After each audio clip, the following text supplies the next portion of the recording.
Alright, y'all, this is lesson 6.2, resistance and resistivity. We talked about resistance in lesson 6.1, but it was usually just thrown at you. The resistance is 8 ohms, or 12 ohms, or 16 ohms. But how do we determine resistance in the first place, my guy? Well, that's what this lesson is all about. How is resistance determined? What does it depend on? And in order to explain that, we will go into a concept called resistivity. So there isn't really a definition for this equation that I'm going to drop down. I just want to kind of write down what it implies, though. Resistance depends on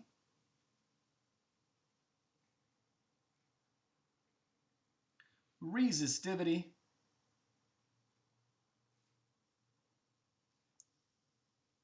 length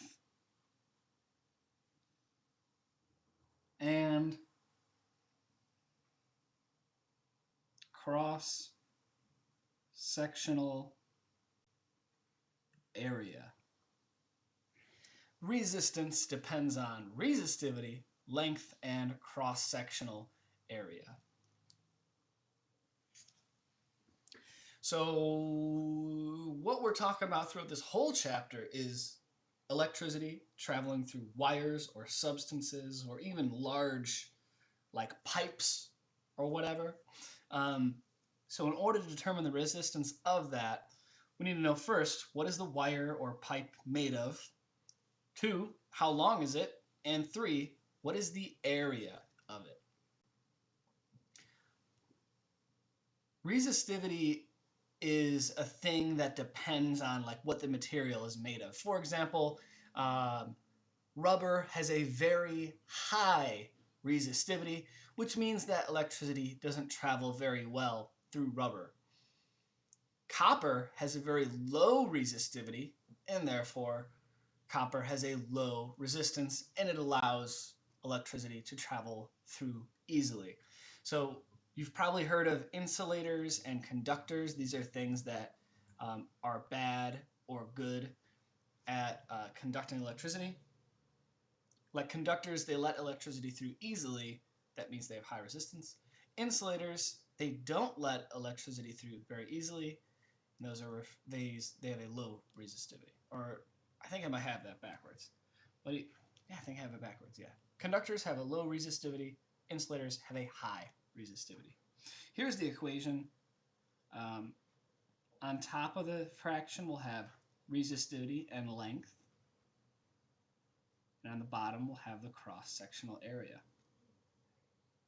And these kind of make sense. I think it's kind of interesting the way they're placed in the equation. I'll demonstrate that with a little animation. You can see it here. Here's the equation, and here's a wire that current is traveling through. If I increase the length of the wire, hold up here. If I increase the length of the wire, of course it's going to be harder to get through that wire, and so the resistance goes up. Picture crawling through a pipe. It would be much harder to crawl through a long pipe, more distance to cover, so that pipe has more resistance to you crawling. The opposite is true for area. If you're trying to crawl through a pipe, an increased area will make it easier to go through. If it's enough area, you'll be able to stand up and walk through the pipe. But if it's a very small area, that is going to provide a lot of resistance. It's not going to let you through very well. So that makes sense to me. I've never actually done this experiment, but I noticed some people have very like long phone chargers where it's like 2 meters long. I imagine that those phone chargers are going to have a much higher resistance. So I think it'll probably be a slower charge time. If you have a good experiment to do, if you have a long phone charger and a short phone charger, see which one takes it longer time to go from 0% to 100%. I think the short wire will charge it faster. Anyway, I'm just going to go on with the equation. This is the important part. This is what we're going to do calculations with. So, of course, this is resistance. We already learned about this, so there's not much to say about it. As a reminder, the unit is ohms.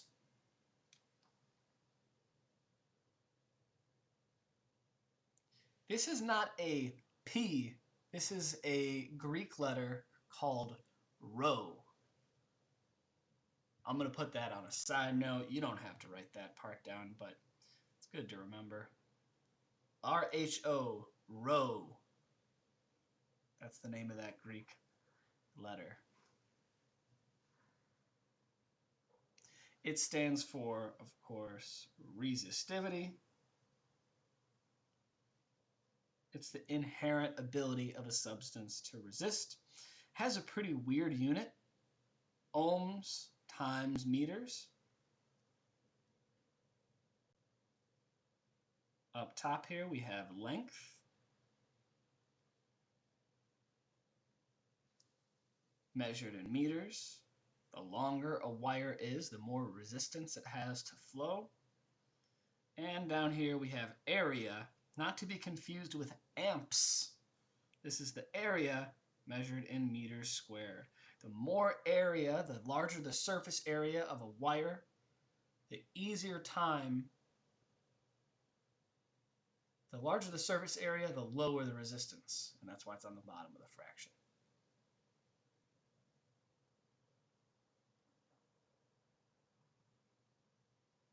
Okay.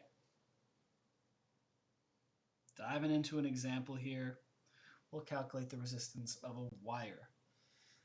So most of the time in this class, the wires will have no resistance at all. We'll have individual resistors that slow things down, but here we're going to calculate the resistance of a wire. We want a low resistance for this wire because we want charge to go through it.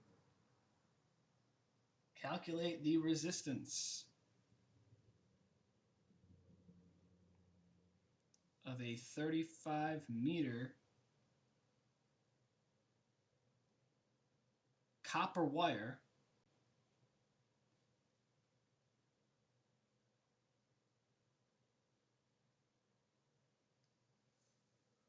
whose cross-sectional area is 5.2 times 10 to the negative 7th meters.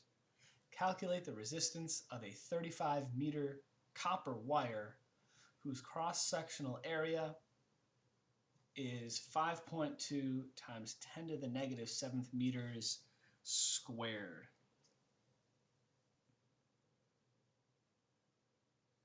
So if we look at the equation, we can kind of place these values.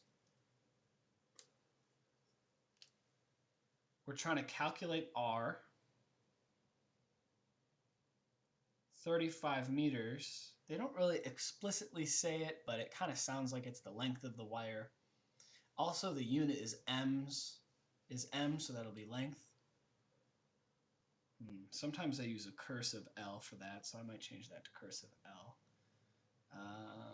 Cross-sectional area is 5.2. So there we have area A. And there's something missing. We don't have the resistivity. Resistivity is the inherent resistance that like a certain substance has. So right here, this is actually what's going to help us find our resistivity. Resistivity is found in charts based on the material. So copper, gold, wood, they all have different resistivities. So on quizzes and tests, I will provide a chart for you with these types of things. I'm just going to pull this one out of thin air for you. I have a chart myself. It's 1.72 times 10 to the negative 8th. That's the resistivity of copper. 1.72 times 10 to the negative 8th. So from that, we can actually find this quite easily. I'm going to put the resistivity in red to indicate that I pulled it from a chart. 1.72 times 10 to the negative 8th. That is rho. It's not called P, it's called rho. It's like a slanted P. Google image of rho, you'll find it. And see how it's different than P. There's 35, there's our length. Looks like in our denominator, we're supposed to have A, the area. And you got to be careful with this area when you type it into your calculator. If you don't put this in parentheses, your calculator is going to take 10 to the negative 7th and place it on the top of the fraction. Of course, that's not what we want. So make sure you put that in parentheses when you type it in your calculator. The other parentheses can kind of be ignored. The denominator is the more important one here. So I'll type that now. 1.72 times 10 root negative 8 times 35 divided by open parentheses. Very important to have this and this parentheses. 5.2 times 10 to the 7th. Ooh, 10 to the negative 7th. Then I close my parentheses. 1.16 is our resistance. And that is good. We want a very low resistance for our wires because we're probably sending a signal or some power. Generally, wires are meant to bring current from one place to another, so we don't want to resist that current. We want it to be low. Something like a stovetop, an electric stovetop, is going to have a high resistance because you don't want that charge to go anywhere. You want that charge to get caught in the stovetop and give off a bunch of heat, whereas in this case, wires are generally brought. It's to bring things to other places. Like your phone. It brings charge from the wall. Like the charger brings charge from the wall to your phone. You don't want to have a high resistance on that charger because you want all that electricity to get to your phone. Okay, that's pretty much the concept. I'm going to go over a little more about resistivity itself, but that's basically it. To find resistance of like a wire, you're going to need the length, the area, and you need to look up this on a chart, which I will provide for you. So I'm going to talk a little bit about how resistivity depends on temperature.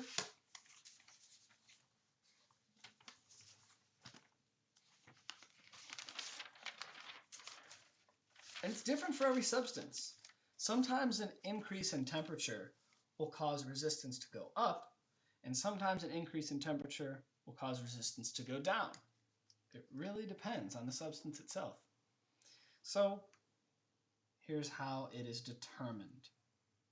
Here's how they come up with these values for resistivity.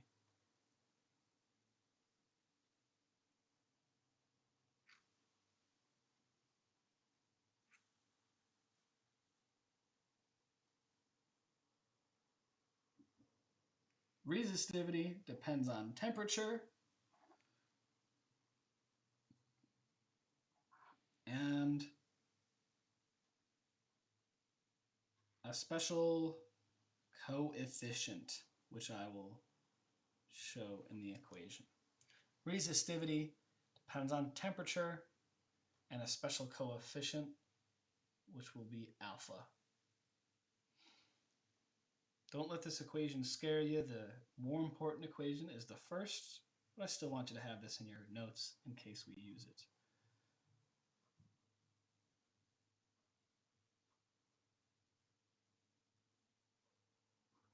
So here's the equation. Rho equals rho initial times parentheses 1 plus alpha, open another parentheses, t minus t initial, close parentheses, close parentheses.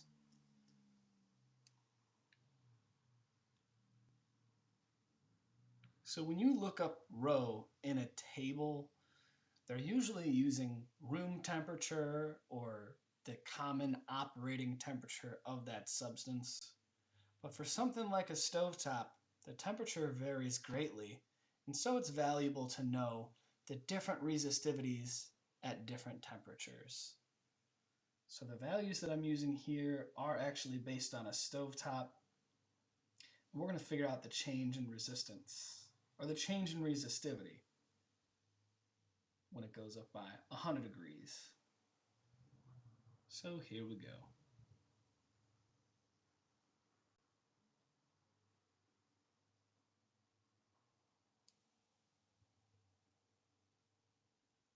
A wire has an initial resistivity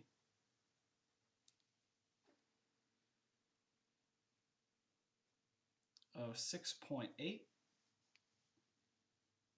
times 10 to the negative fifth ohm meters. A wire has an initial resistivity of 6.8 times 10 to the negative fifth ohm meters.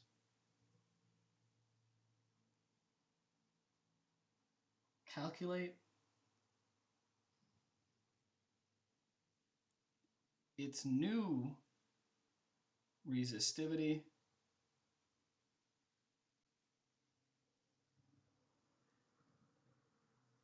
if its temperature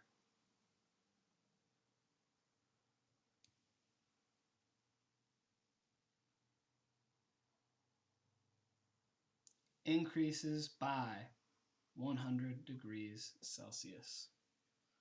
Calculate its new resistivity if its temperature increases by 100 degrees Celsius. I'm also just going to drop the coefficient in here. This is called the temperature coefficient of resistivity, and it is a very weird unit. This is another thing that you could look up in tables. I'll always provide it for you. I don't think I'll even make you look it up in a table, because currently I don't have a table of these. It's kind of cool though. It has a unit of 1 divided by degree C. I'm going to write that in here, that this is the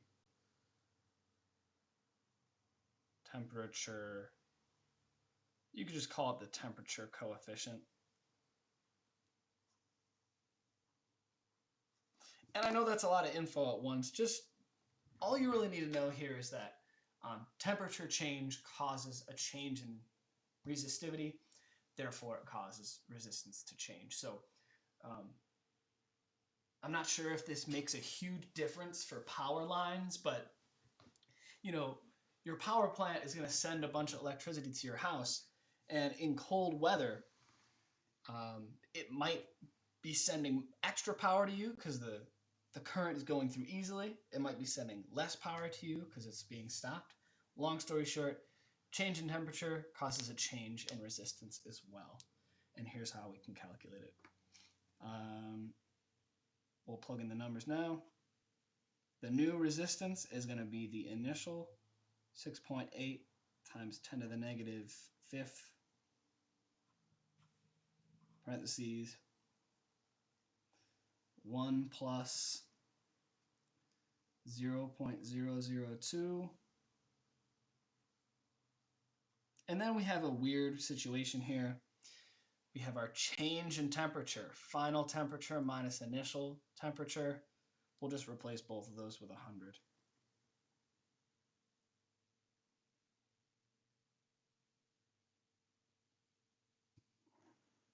I don't anticipate that we'll use this equation a bunch, but I will talk more about it. I'll give you more details. So the resistivity will go up by, I'm going to type it in.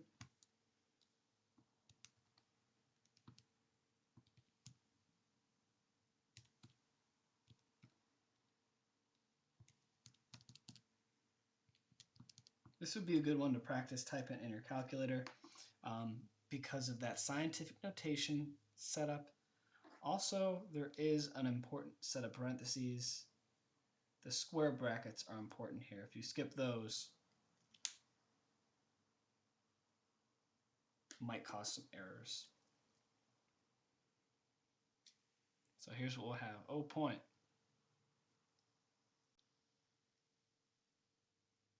3, 4, 5. I'm getting that wrong. Times -5th times. No, we're good. 1, 2, 3, 4. I think it's 4. 1, 2, 3, 4. 816 ohm meters. So honestly, not a super exciting equation there. I think the more interesting one is the first that we saw. Resistance equals rho times length over area. And try to remember that. I think that's actually pretty relevant in everyday life, depending on the context. I think in some cases it'll be more relevant. For example, I know in live sound, if you're going to power a bunch of big speakers, like at concerts, if you ever go to a concert and you see the wires on the ground, they're very long wires, so that'll be a high resistance. But those wires on the ground at the concert are going to have a very large surface area to bring that resistance back down. So because of how long these power cables are, they have to increase the area. They'll be very thick wires, which then lowers that resistance. So that is it for this one. Go ahead and post your notes on Google Classroom. If you have questions, let me know. And thanks for watching till the end.